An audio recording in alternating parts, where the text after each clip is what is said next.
दोस्तों साथियों अस्सलाम वालेकुम। अपने चैनल दस्तक विद इफ्तिखार मिर्ज़ा के साथ आडवा कनाडा से आपकी खिदमत में हाजिर हूँ। गुजारिश है कि मेरे चैनल को सब्सक्राइब करें और अपनी कीमती राय से मुस्फिज करें। दौड़ें लगी मगर किसकी, और इमरान खान न्याजी की बदबख्ती के परवाने के ऊपर दस्तखत किए मगर किसने। इमरान खान न्याजी रातगे को खिताब क्यों करते हैं। पाकिस्तान पीपल्स पार्टी का मोहतरमा बेनज़ीर भुट्टो के यौम विलादत के हवाले से अहम जलसा। इमरान खान न्याजी क्यों रो पड़े, और इमरान खान न्याजी की कहाँ हमाकतें उल्टी उनके ऊपर पड़ रही हैं। हुकूमत का मुआशी बहरानों से निकलने के लिए एक मास्टर प्लान और नो का आंकड़ा, वो क्या है। परवेज़ खटक को शोकाज का नोटिस मगर किस वजह से। इन तमाम पॉइंट्स को मैं डिस्कस करने की कोशिश करूँगा आज के इस वीलॉग में। तो सबसे पहले जैसा कि आपके इल्म में है कि पाकिस्तान इस वक्त इमरान खान न्याजी का जब ये प्रोजेक्ट लॉन्च किया गया था तब से लेकर अब तक पाकिस्तान जो है ना दिन ब दिन मुआशी बहरानों का शिकार है। और जब ये नई हुकूमत भी आई है, इमरान खान न्याजी के पॉलिटिकल एक्टिविटीज़ की वजह से पाकिस्तान जो है ना पॉलिटिकली अदम इस्तेहकाम का भी शिकार है, मुआशी अदम इस्तेहकाम का भी शिकार है। हुकूमत ने और आसिफ अली जरदारी साहब ने भी एक विजन दिया था कि चले चलकर जो है ना ये 50 साल की इकनॉमिक चार्टर करते हैं आपस में मिलकर, ताकि पाकिस्तान के मुआशी चैलेंजेस का 50 अगले 50 साल के लिए हम एक प्लान बनाएं। तो हुकूमत ने 15 साल प्लान बनाया है और उसका है स्पेशल इन्वेस्टमेंट फैसिलिटेशन काउंसिल का उसने क़याम करने का इरादा किया है। वन विंडो ऑपरेशन होगा फॉरेन इन्वेस्टर्स के लिए। तो जो पाकिस्तान के अंदर इन्वेस्ट करेंगे तो उनको एक ही जगह पर उनको उनके तमाम एनओसी वगैरह हर चीज़ उनकी वो अप्रूव हो जाएगी और विद इन डेज हो जाएगी और वो अपना ऑपरेशन यहाँ पर शुरू कर देंगे। और ये प्लान जो है ना जब ये अनाउंस हुआ, बेसिकली ये इस तरफ भी इशारा है कि आने वाले 15 साल के अंदर इमरान खान की डिस्ट्रक्शन की पॉलिटिक्स का पाकिस्तान के अंदर कोई रोल नहीं है। तो दौड़ें किसकी लगी, दौड़ें लगी शाहमूद कुरैशी की और असद उमर साहब की। अदालत के अंदर उनकी ज़मानतें कैंसिल हुई। ज़मानतें जैसे ही कैंसिल हुई उनकी दौड़ें देखने वाली थी। वो जनाब दौड़ कर अपनी गाड़ी में गए और उन्होंने अंधाधुंध दौड़े। इससे पहले जो है ना इसी मैराथन में जो दौड़ चुका है अपना फवाद चौधरी। और ये टक्कर के लोग आपने वो उसको भी देखा था, शहबाज गुल को भी, कि जब वो पकड़ा गया था, जब उसने बीपर अपना चलाया था तो उस वक्त पकड़ा गया था तो किस तरह वो रोया गिड़गिड़ाया और क्या उसका हशर हुआ। पाकिस्तान पीपल्स पार्टी ने जलसा किया मोहतरमा बेनज़ीर भुट्टो की यौम विलादत के हवाले से। लाहौर के अंदर लिबर्टी चौक में बड़ा कामयाब जो है ना जलसा हुआ, जमे गफीर था। बहुत देर बाद पाकिस्तान पीपल्स पार्टी ने इतना बड़ा पावर शो किया, अवामी पावर शो मोहतरमा बेनज़ीर भुट्टो का। मोहतरमा बेनज़ीर भुट्टो से मोहब्बत करने वाले पूरी दुनिया के अंदर मौजूद है, पाकिस्तान में तो हैं ही, चाहे वो किसी भी पार्टी के अंदर बैठे हुए हैं। तो पीपल्स पार्टी का जो मरकज़ी जो इज्तिमा हुआ उससे खिताब किया बिलावल भुट्टो जरदारी साहब ने, और उसके अंदर वो आसफा भुट्टो साहबा भी थी, जनाब मुराद अली शाह साहब भी थे, वज़ीर आला सिंध, और नौ मुंतखब मेयर कराची मुर्तज़ा वखाब साहब भी थे। किकरी ग्राउंड लियारी जो कि पाकिस्तान पीपल्स पार्टी का गढ़ है, और वही किकरी ग्राउंड जहाँ पर मोहतरमा बेनज़ीर भुट्टो ने अपनी शादी की अवामी तकरीब का अहतमाम किया था, उसी किकरी ग्राउंड के अंदर उन्होंने जलसा किया। और वहाँ पर जो है ना वो किकरी ग्राउंड स्पोर्ट्स कम्प्लेक्स का उन्होंने इफ्तिताह भी किया। उन्होंने नौजवानों पर जोर दिया कि कुछ लोग नौजवानों को गलत तरीके से इस्तेमाल करना चाहते हैं, मगर पाकिस्तान पीपल्स पार्टी नौजवानों की नुमाइंदा जमात है, इनको साथ आगे लेकर चलेगी और पाकिस्तान को आगे बढ़ाएगी। उन्होंने ये भी बोला कि जो हमारे साथ 2018 में जो रिगिंग हुई थी, हमारे साथ जो धांधली हुई, उसका जवाब हमने नो कॉन्फिडेंस मोशन के ज़रिए हमने इनसे लिया है।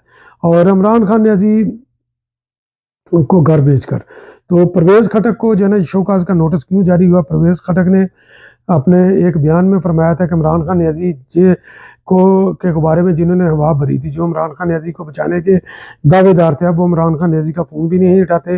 इमरान खान न्याजी की सियासत के बारे में उन्होंने, क्योंकि उसके मैं एग्जैक्ट अल्फाज नहीं बयान कर रहा मगर उसका खुलासा बयान कर रहा हूँ। तो इमरान खान न्याजी की सियासत के सिर्फ पाकिस्तान के अंदर 2 माह है, 2 माह के बाद इमरान खान न्याजी की सियासत ख़त्म हो जाएगी।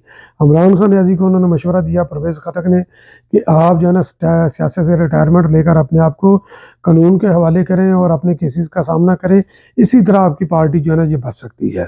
तो खैर, और उनके ऊपर जो इल्ज़ाम लगा इल्ज़ाम लगा उनके ऊपर कि उन्होंने पार्टी के अंदर बगावत पैदा करने की कोशिश की है। शो काज़ का नोटिस उनको दे दिया गया कि 1 हफ़्ते के अंदर जवाब दें, नहीं तो आपके खिलाफ तदीबी कार्रवाई की जाएगी। तो बगावत का उनके ऊपर, कि पार्टी के अंदर बगावत का, वो लोगों को उकसा रहे हैं कि पार्टी को छोड़े केपीके के अंदर। तो इमरान खान न्याज़ी, और उन्होंने ये भी चैलेंज किया परवेज़ खटक ने कि इमरान खान न्याज़ी अब केपीके के अंदर से जो है ना इलेक्शन जीत कर दिखाए। तो इमरान खान न्याज़ी ने जब इसके ऊपर इल्ज़ाम आयद किया है, उमर अयूब ने उनको शोकाज़ का नोटिस, क्योंकि जनरल सेक्रेटरी हैं, उन्होंने जारी किया। तो क्या इमरान खान न्याज़ी जब वो बीपर चला रहा था शहबाज गिल, इमरान खान न्याज़ी ने फ़ौज के अंदर बगावत पैदा करने की कोशिश नहीं की? तो अगर बगावत पैदा करने की कोशिश की है, तो जब फ़ौजी अदालतें आपके खिलाफ बन रही हैं, तो इस वक़्त आप चीख क्यों रहे हैं?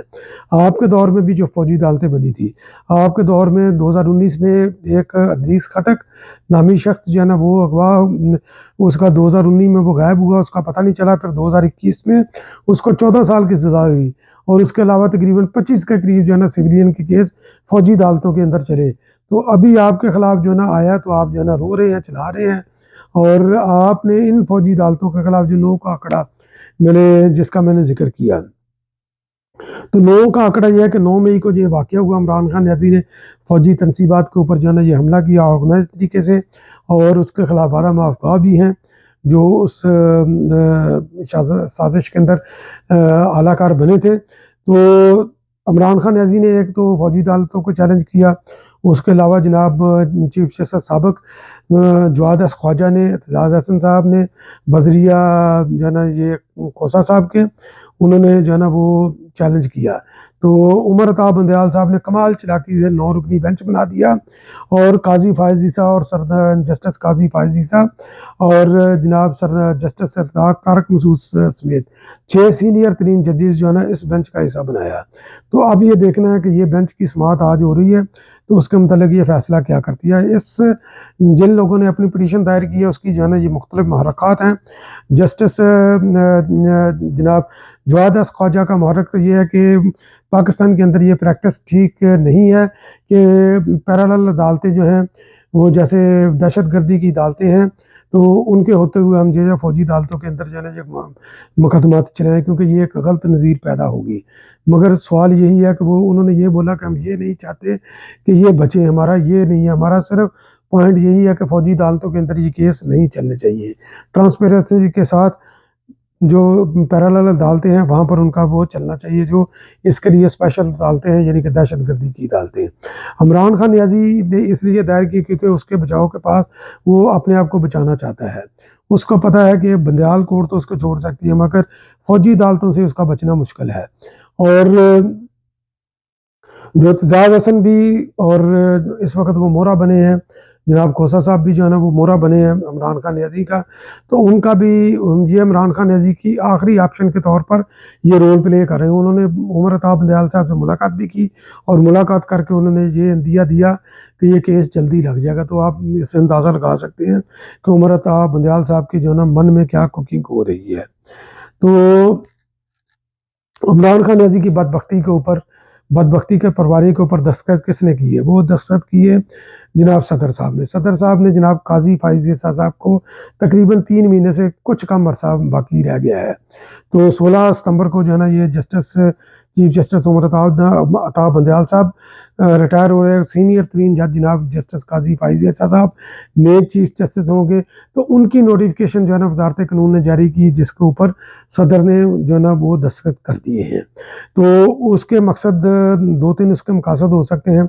एक मकसद तो ये था कि ये पैगाम देना था जो इमरान खान न्याज़ी की हम ख्याल जो जजेस हैं, उनको पैगाम देना था कि अब उमर अता बंदयाल साहब का जो है ना वो टाइम ख़त्म हो गया। अब आपने इमरान खान की मोहब्बत और उमर अता बंदयाल साहब की आपने ताबेदारी नहीं करनी, आपने आइन के मुताबिक फ़ैसले करने हैं। दूसरा ये भी मकसद हो सकता है कि उमर अता बंदयाल साहब को जो वो खेल खेलना चाहते हैं उसको रोकना और उनको गैर मौसर करना। तो इमरान खान न्याज़ी जो रात को ख़िताब करते हैं, उसका मकसद क्या है? उसका मकसद, क्योंकि पाकिस्तान के अंदर तो उनका ख़िताब कोई सुनता नहीं है। जैसे परवेज़ खटक ने भी बोला कि आपसे जो है ना आपके झूठ का दफ़ा करते-करते हम भी तंग आ चुके हैं, आपके वर्कर भी तंग आ चुके हैं, आपको कोई भी सुनना नहीं चाहता। तो ओवरसीज़ यूथिया जो है ना इस वक़्त भी इमरान खान न्याज़ी के साथ अटैच हैं, सिर्फ़ उनको सुनाने के लिए इमरान खान न्याज़ी रात को ख़िताब करता है। और दूसरा उसकी वजह ये भी है कि इमरान खान नियाज़ी शदीद दबाव का शिकार है अपने मुस्तकबिल को सोचकर, और रातों को भी उसको नींद नहीं आती, दिन का चैन उसका बर्बाद है, क्योंकि कभी एक अदालत में कभी दूसरी अदालत के अंदर। और इसलिए जो है ना वो रात को जाकर और जब फ्रस्ट्रेशन का शिकार होते हैं ख़िताब कर देते हैं। तो इमरान खान नियाज़ी रोए क्यों? क्योंकि इस्लामाबाद हाई कोर्ट के अंदर वो पेश थे, उनसे सवाल किया गया अलीम खां की एक इंटरव्यू के हवाले से। तो उन्होंने बोला कि क्योंकि अलीम खां ने अपने व्हाट्सएप मैसेज वगैरह भी वो शेयर कर दिए थे, पढ़कर सुना दिए थे, वो इमरान खान नियाज़ी एक तो रोए ये कि उनकी अहलिया को शरीक किया जा रहा है करप्शन वगैरह के अंदर, केसेस के अंदर मुलवस किया जा रहा है। दूसरा उन्होंने बोला क्योंकि बंदा इतना भी गिर सकता है, उनकी शक्ल देखने वाली है कि कोई प्राइवेट मैसेज जो है ना वो पढ़कर सुनाए। तो जनाब आपने ही ये तरबियत दी थी लोगों को कि लोगों की प्राइवेट ज़िंदगियों के अंदर जो है ना ये दखल अंदाजी करें, और आपके दौर में जब ये कर रहे थे उस वक्त ठीक था, जब बाप के सिखाए हुए आपके ऊपर ये टूल इस्तेमाल कर रहे हैं तो आपको बुरा लग रहा है।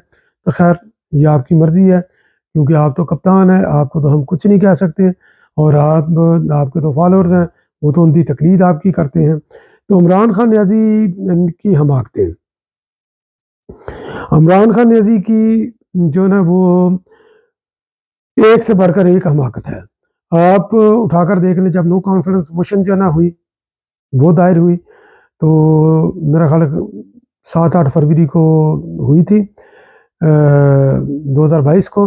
तो इमरान खान नियाज़ी ने इसकी बजाय कि वो अपने इत्तेहादियों के साथ मुलाकातें करता, अपने एमएनएस के साथ मुलाकातें करता, उसने जनाब रास्ता अपनाया जलसों का, क्योंकि धौंस धांधली के ज़रिए मैं नो कॉन्फिडेंस मोशन को प्रेशराइज़ करके मैं नाकाम बना दूँगा। और फिर उन्होंने आखिरी जब नो कॉन्फिडेंस मोशन पेश होनी थी, उन्होंने डी चौक में जलसे का ऐलान किया कि यहाँ से ही आपने गुजर कर जाना है, तो मैं देखूंगा कि कौन जो है ना ये नो कॉन्फिडेंस मोशन के ऊपर वोट देने के लिए जाता है। वो भी उनका नाकाम हुआ। फिर उन्होंने जो जब उनको पता चल गया कि नो कॉन्फिडेंस मोशन नाकाम हो गया, उन्होंने साइफर अमरीकी साजिश वो जनाब बयानिया गढ़ा, वो भी उनका नाकाम हुआ। उन्होंने तस्लीम भी किया कि ये मैंने गलत बयानी की थी। तो ये भी उनकी हिमाकतें हैं, एक से बढ़कर एक हमाकत। फिर जो है ना उन्होंने चाल चली, साजिश चली कि आर्टिकल 5 के तहत कि ये बैरूनी साजिश है। उन्होंने आर्टिकल 5 के तहत जनाब जो है ना वो नो कॉन्फिडेंस मोशन को उड़ा दिया और उड़ाकर असम्बलियाँ डिसॉल्व कर दी। वो भी उनके गले पड़ गई, तो ये साजिश भी उनकी नाकाम हुई और नो कॉन्फिडेंस मोशन के ऊपर जो है ना वोटिंग हुई, इमरान खान नियाज़ी चलते बने। फिर 25 मई को उन्होंने वो लॉन्ग मार्च का ऐलान किया। लॉन्ग मार्च का नए इलेक्शन के लिए उन्होंने ऐलान किया, वो भी उनका नाकाम हो गया। और उन्होंने डी चौक का पर जाने का ऐलान किया, और 26 को वो पहुँचे रावलपिंडी इस्लामाबाद। अदालत ने उनको हुक्म दिया था कि डी चौक नहीं आप जा सकते। वहाँ से जनाब जो है ना मसूद जो है ना वापस चले गए, नाकाम। इलेक्शन की तारीख लेने आए थे, बिल्कुल नाकाम। फिर उन्होंने नए आने वाले चीफ ऑफ आर्मी स्टाफ के खिलाफ महाज खुला, उनकी तैनाती को रोकने की कोशिश की, वहाँ पर भी वो नाकाम। फिर उन्होंने जनाब जो है ना 25 गालिबन 25 या 26 को अरशद शरीफ के कत्ल के बाद अक्टूबर को उन्होंने जो है ना वो लॉन्ग मार्च का ऐलान किया। लॉन्ग मार्च भी उनका बुरी तरह फलाप हुआ, और लाहौर के अंदर भी वो बदरू की तरह जो है ना 4-5 दिन जो वो घूमते रहे। वो जो थोड़ी देर के लिए जाते थे, 1-2 घंटे के लिए वापस चले जाते थे। वो भी उन्होंने गोली लगने का जो है ना फायरिंग का ड्रामा रचाया, तो वो लॉन्ग मार्च को उन्होंने जो है ना वो उनको कॉल ऑफ कर दिया। और उसके बाद फिर उन्होंने जो उनकी गिरफ्तारी के लिए नैब के अंदर गिरफ्तारी उनकी थी, पेश नहीं हो रहे थे। उनके वारंट आए, वारंट गिरफ्तारी थे, चूँकि बार-बार पेश नहीं हो रहे थे, तो उन्होंने 2 दिन जो है ना ये रियासत के इदारों के साथ जो है ना पुलिस के साथ जो गदर मचाया आसमान पार के बाद, वो भी उनके ऊपर उल्टा पड़ा। फिर 9 मई का वाक़या उनको हुआ, तो 9 मई का वाक़या तो उनके लिए जो है ना ये ज़हर कातिल साबित हुआ। उनकी सियासी ज़िंदगी की मौत बनकर जो है ना उनका पीछा कर रहा है। इमरान खान नियाज़ी चाहते हुए भी कभी वो एतजाज़ हसन को उतारता है, कभी किसी को उतारता है, तो कभी किसी तरह के बयानियाँ करता है, कभी ये कहता है कि 9 मई का वाक़या साबित करें कि ये हुआ भी है कि ये नहीं हुआ, तो उसकी जान नहीं छूटती, क्योंकि ये वो कंबल है 9 मई वाला जिसने इमरान खान नियाज़ी को जकड़ दिया है, और वो कंबल इमरान खान नियाज़ी को छोड़ने वाला नहीं, और वो इमरान खान नियाज़ी को इस प्रोजेक्ट को पूरी तरह डिसमेंटल करके इक़्तिदाम पज़ीर होगा। तो बहुत-बहुत शुक्रिया मेरा वीलॉग वॉच करने के लिए। इंशाल्लाह फिर किसी अगले वीलॉग में आपकी खिदमत में दोबारा हाज़िर होऊँगा।